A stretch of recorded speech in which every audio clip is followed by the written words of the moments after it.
lithium, all those products China has bought up. If you look at China's basically played, like I said, the real life version of the game Risk. I don't know if anybody knows that game, but it's basically you put your little blocks on pieces of the board and it's parts of the world. China has bought, or quote unquote bought, most countries that have any sort of resource allocation towards any sort of green energy, anything like that. If you look at all their holdings in South America, in Afghanistan, things of that nature, they've gone into all these countries, and people are like, well, why are they helping out all these poor countries or these underdeveloped countries? It's because of their resources that they have there, so that China can have a stranglehold on the West.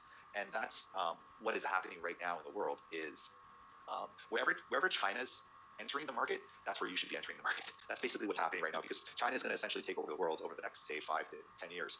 And that's what they're doing, is they're gradually scooping up different areas, like I would say Africa, Afghanistan, South America. They have very, very strong holdings there right now because they're looking to choke the world.